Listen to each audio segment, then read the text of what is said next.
किसी ने भी आकर के नहीं कहा कि मुझे जगत से सुख मिला है। ये जानते हुए भी तुम फिर जगत में लिपायमान होते हो, जूते भी खाते हो और प्याज भी खाते हो। कल यहां तक हुआ था। इसके आगे आज भगवान क्या बोल रहे हैं? बच्चों की बुद्धि बहुत तेज है, पर वो बुद्धि को जगत के कार्यों में लगाते हैं। आत्मा की ज्ञान की बातें उन्हें ओल्ड फैशन लगती है। यहाँ पर हमें जगत की हस्ती मुख करके दिखती है, पर ब्रह्म जगत में रहकर तुम्हें जगत मिथ्या का भाव पक्का करना है। सियाना मनुष्य वह है जो दूसरों के अनुभव से ही सीख जाता है, बाकी मूर्ख तो अपने अनुभव से भी नहीं सीखता। कितनी गुरु यहां पर समझ दी है, और उसके बाद भी न समझे तो अनाड़ी है। कितना अच्छा बोला अपन। बच्चों की बुद्धि बहुत तेज है। बच्चों बुद्धि क्यों तेज बहुत है? जगत के लिए कौन सा कंप्यूटर कोर्स कर लें, ये कोर्स कर लें, वो कर लें, तो हमें इतना लंबा पैकेज मिलेगा, इतनी आमदनी होगी। हर व्यक्ति अधिक से अधिक धन किस माध्यम से कमा सकते हो, विद्या सीखना चाहता है। उसके लिए बुद्धि सारी इस्तेमाल करता है। यही बात बोली, बच्चों की बुद्धि बहुत तेज है, पर वो बुद्धि को जगत के कार्यों में लगाते हैं। जगत के कार्यों में लगाते हैं। ये काम कर लो तो इसमें क्या आमदनी होगी, ये कार्य क्यों मिलेगा। आत्मा की ज्ञान की बातें उन्हें ओल्ड फैशन लगती है। जैसे जो नए लड़के हैं, अपने बाबा पर बाबा की फोटो डाला, देखो गोदाम में रख दो, सब चौपट कर रहा पूरा, एकदम यहाँ ड्राइंग रूम में, और फोटो आगे बाबा मोछा ताने हैं। देखो, आप जितने आप बैठे हो, आप अपने घर से लेकर के अपने सारे रिश्तेदारों दोस्तों सबको जाओ, चले जाओ, और किसी एक मकान में आप देख लेना, ड्राइंग रूम में उनके पर बाबा बाबा दादा ये बाप की फोटो टंगी है। किसी की, चाहे उनका बाप मर गया हो, चाहे बाबा मर गया हो, चाहे पापा, कोई किसी फोटो। पहले लोग एक लाइन से लगाते थे और बताते थे हमारे पापा, उनके पापा बताते एक लाइन से।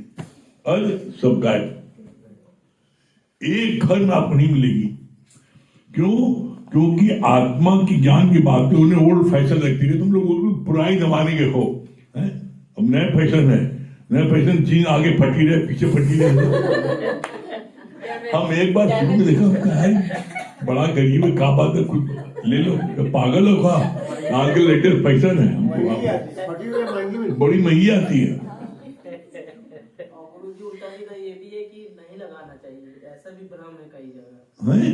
बहुत लोग ऐसा नया भ्रम पैदा कर लिए हैं कि नहीं लगाना चाहिए। बाबा दादा की फोटो, इसलिए ना कि उन्हें हटाना है। अब हटाना कैसे हटाएं? कोई ना कोई भ्रम तुम्हें डलिए कि तुम लगाओ ना तो वो मर जाओ जल्दी, कि हम न लगावे। तो आत्मा की बात उन्हें ओल्ड फैशन लगती है।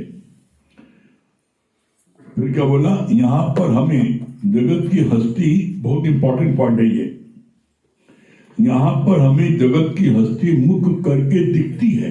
हमें जगत की हस्ती दिख रही है, दिखेगी सामने, भगवान नहीं दिखेगा लेकिन जगत दिखेगा। तो कितना अच्छा उपाय बताया। पर जगत में रहकर तुम्हें जगत मिथ्या का भाव पक्का करना है। जगत में रह करके जगत को तुम्हें पक्का करना, ये मिथ्या है, ये सत्य नहीं है। जब तुम रोज पक्का करोगे है ही भगवान, इसका अलावा कुछ है नहीं ना। क्यों? क्योंकि भगवान ने स्पष्ट शब्दों में वाणी में क्या बोला है? Everything is God, everywhere God, nothing but God. क्या अर्थ हुआ? एवरीथिंग गॉड, हर चीज भगवान है। एवरीवेयर गॉड, सब जगह भगवान है। भगवान के अलावा कुछ है ही नहीं ना, तो बचा क्या? मिथ्या, जो भी चीज तुम्हें दिख रही है वो है कुछ, दिख कुछ रही है भगवान, दिख रही है फलाना, दिख रही फलाना, ये है चक्कर, और तुम उस अटक जाते हो। कैसे अटक जाते हो, इसका प्रमाण दिया। जैसे पिक्चर हॉल में तुम जाते हो तो पिक्चर में अटक जाते हो, ये जो है विलेन जो है बड़ा मार रहा है हीरो को, हीरोइन को किडनैप कर रहा है, बड़ा अत्याचार कर रहा है, और तुम उसके अत्याचार देखकर रोने लगते हो, पिक्चर में रोते भी हो, आंसू बहाते हो। तुमने ये नहीं देखा कि पिक्चर है ये, तुम उससे इतना प्रभावित हो गए रोने लगे। तुम्हारी निगाह पिक्चर के हीरो हीरोइन पर थी, उस पर नहीं थी। पर्दे में होती तुम प्रभावित न होते, पर्दे में होती तो आप प्रभावित नहीं होते। तो ऐसे में आप देखो कि आप प्रभावित क्यों हुए। आप प्रभावित हुए पिक्चर देख करके, अगर पर्दा देखते तो आप न प्रभावित होते। यही चीज भगवान यहाँ साफ साफ कहते हैं। आपको क्या बोलते हैं, आपको बोलते हैं कि तुम भी सामने देख करके ये लड़की ये लड़का देख काहे प्रभावित होते हो, तुम भगवान को नहीं देखते, जबकि सत्यता यही वो भगवान है। सत्यता ये क्यों इस लाइन से प्रमाणित नहीं होता। Everything is God, everywhere God, nothing but God. जब हर चीज भगवान है, हर जगह भगवान है, कोई जगह न तुझसे खाली है, तू व्यापक डाली डाली है। जैसे उस स्कूल में टीचर ने पूछा बच्चों से, बच्चों बताओ भगवान जो है कहाँ है, जो बता देगा भगवान कहाँ मिलता है उसको मैं एक शिव नाम दूंगा। एक बच्चा क्लास का सत्संग आता था, उसने सुन रखा था everything God is everywhere God. उसने कहा टीचर जी हम आपको 2 शिव नाम देंगे। क्यों, आप बताइए भगवान कहाँ नहीं ना। चुप हो गए। अरे जब जर्रे जर्रे में है झांकी राम की, किसी सूझ वाली आंख से पहचान। वर्डिंग देखो आप, जो गौर करो, किसी सूझ वाली आंख ने पहचान की। वो सूझ वाली आंख कौन देता है, वो सूझ वाली आंख गुरु देता है हमें। गुरु में देता है ब्रह्म दृष्टि। गुरु से प्रार्थना करो, हे गुरु जी हमको शक्ति दीजिए, मैं सब में ब्रह्म का दीदार करूं। जब तुम सब में ब्रह्म का दीदार करोगे तो अब क्या तुम्हारे मन में किसी के प्रति वासना जाएगी, किसी के प्रति छल कपट जाएगा। छल कपट कब जाएगा, जब तुम दूसरा देखोगे, और जहां तुमने दूसरा देखा तो अदर इज हेल। जहां दूसरा देखा नरक, तुम्हें नरक की यात्रा सहनी पड़ेगी। तो दूसरा देखते क्यों हो। ये बात एक दिन में समझ में नहीं आती, लेकिन हम जब रोज रोज पोछा लगाते हैं ज्ञान का, तो जैसे फर्श पर कोई दाग पड़ा हो, उसको आप 1 बार 2 बार 10 बार पोछा लगाओ, नहीं दाग जाता। आप रोज पोछा लगाते रहो, दिन में 2 बार 3 बार, कुछ समय बाद, महीने भर बाद, 2 महीने, वहां दाग एकदम मिट जाता है। इसी तरीके से तुम्हारे मन में जो ये धारणा बसी है, ये फलानी है, ये फलाना है, ये कुकुर है, ये बकरी है, फलाना है, नहीं ना कुकुर है, ना बकरी, ना फलाना है ही भगवान। इसके लिए गीता में भगवान कृष्ण ने स्पष्ट शब्दों में इसका जवाब दिया है। क्या बोला है, न पढ़ लीजिएगा, दूसरे अध्याय में क्या लिखा है,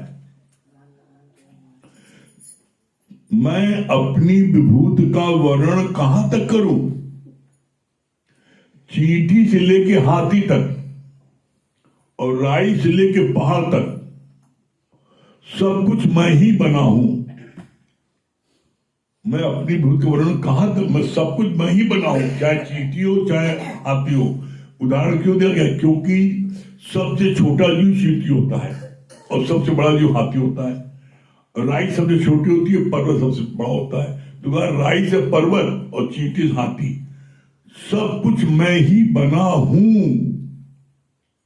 अब रह क्या गया, हम जब रोज ये वचन सुनते हैं तो क्या होता है, धीरे धीरे धीरे धीरे हमारे अंदर में जो कालमा जमी है वो साफ होती जाती है, साफ होती जाती है, और एक दिन जब पूर्ण रूप से साफ हो जाती है तो हमको फिर वो ब्रह्म दिखता है।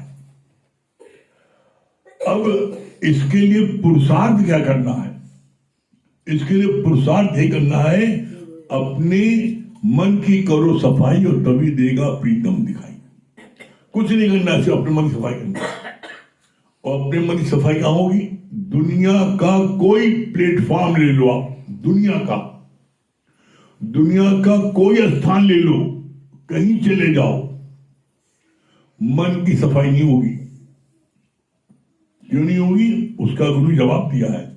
जो लोग सोचते हैं हम तीर्थ कर लें, तप कर लें, दान कर लें, उससे हमारा मन की सफाई नहीं, बल्कि और उल्टा अहंकार आता। क्या, कैसे? जवाब दिया, बोला तीर्थ तप और दान कर, तीर्थ तप और दान कर, मन में धरे गुमान, नानक निष्फल जात है जो कुंचन स्नान। कुंचन माने हाथी। बोला जैसे हाथी नदी में नहाने के बाद मट्टी में लोट-पोट करता है तो उसके मट्टी और ज्यादा चिपक जाती है, अगर बिना नहाए लोट-पोट करे मट्टी इतनी चिपकती। इसी तरीके से जो तीर्थ तप दान पुण्य करते हैं उनके मन में और अहंकार आ जाता है। कैसे? जैसे हाथी मट्टी लपट जाती है उसी तरह उनके लपट जाता है। जानते नहीं मैं इतना करता हूं, मुझको जानते नहीं, तो उनके अंदर से अहंकार निकल आता है। और भगवान भोजन क्या है? अहंकार। तो जीवन में सब कुछ करना, अहंकार मत करना बस। क्यों? तुमने अहंकार किया, भगवान ने तुम्हारा अहंकार जरूर तोड़ देंगे, कुछ भी हो जाए। इसलिए जीवन में तुम 100 गलती कर दो, भगवान माफ कर देंगे। जैसे अर्जुन ने बहुत गलती की और भगवान ने उसको हर बार माफ किया, लेकिन अहंकार वाले को माफ नहीं करते। इसलिए जीवन में कुछ हो जाए नहीं, हम जो है हम किसी भी कीमत पर अहंकार नहीं करेंगे, बल्कि हम शुक्राना मानेंगे। कोई मेरा अपमान करे, मेरा नुकसान करे तो तुम शुक्राना माना। क्यों? क्योंकि पिछले जन्म को उसने तुम्हारे काट दिया। जो तुमने पिछले जन्म में करके आए तो उसके साथ में, तो तुम्हें वो तो नुकसान करनी था, नुकसान किया, उसका अपमान करना था, दोनों चीजें। तो तुम्हारा जो कर्म काट गया, तुमको मुक्ति मिल सकती है। बिन भोगे छूटे नहीं कर्म गति वर्मान। बिन भोगे छूटे नहीं, बिना भोगे छूट नहीं सकता।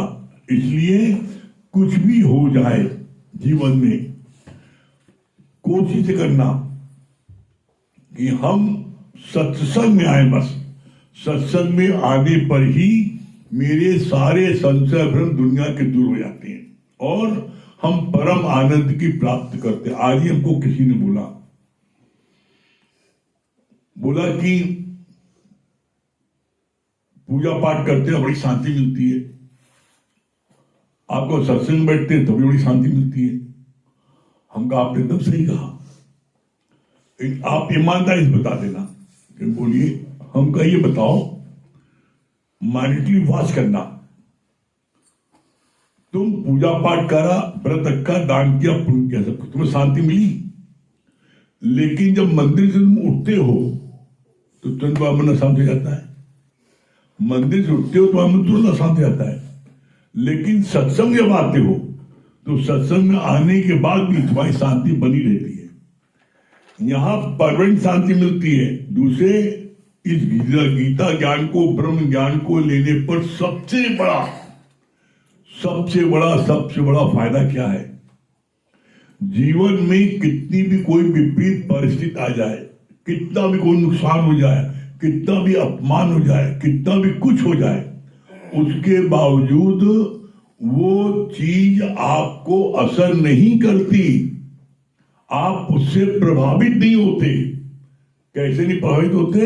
इसका गुरु ने बहुत सुंदर प्रमाण दिया। जैसे गर्मी मई जून की है, लू चल रही है, थपड़े चल रहे, बड़ी ज्यादा पसीने हो, तुम हो सड़क पर जा रहे हो, बहुत व्याकुल हो, लेकिन उसी समय तुम्हारे दोस्त कोई आया, गाड़ी लेकर के उधर से निकल रहा, तुम देखिए पैदल जा रहे हो, परेशान हो रहे हो, उसने कहा हमारे साथ बैठो गाड़ी में, एयर कंडीशन गाड़ी बैठ गए। अब बताओ तुम्हें धूप लू थपड़े लगेंगे? बस ठीक इसी तरीके से यहाँ पर गुरु एसी अंदर फिट कर देता है। कोई बात जीवन में कुछ हो जाए वो आपको प्रभावित नहीं कर पाता, आप मस्त रहते, ठीक है बहुत अच्छा, कोई बात नहीं ना।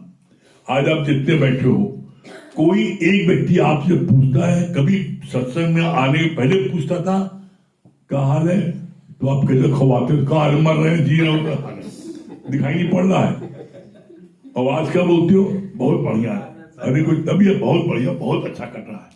आज आप हर बात पर शुक्राना मानते हो, आज आपकी निगाह भरे पे हो गई है, कभी भी नहीं ना, बाकी घड़ी समय दिखा रही है।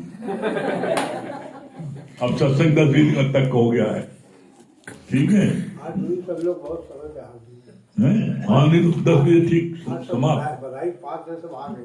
सबको बधाई हो गई। हाँ सभी प्रेमियों को हरिओम राम इसे राम। तुम सामने लगवाइए, आपको भी बधाई हो, समय से खत्म हो। आप 8 बजे आ जाओ, 9:30 बजे समाप्त कर देंगे। हाँ, जल्दी छुट्टी हो जाइए, टंडन बन जाएगी। सभी प्रेमियों को हरिओम राम राम।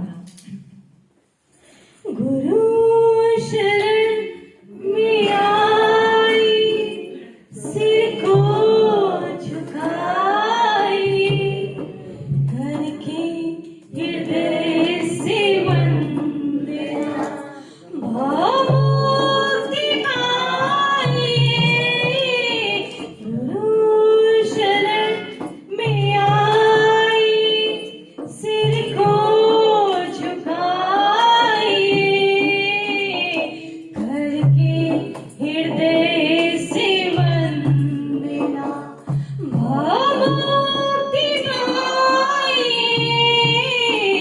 गुरु शरण में आइए, हमको मिले हैं सतगुरु, इतने नसीब से। हमको मिले हैं सतगुरु, इतने नसीब से। इनकी कृपा बरसे रही, इतने करीब से। इनकी कृपा बरसे रही, इतने करीब से। समय गवाई, चरणों में आइए, करके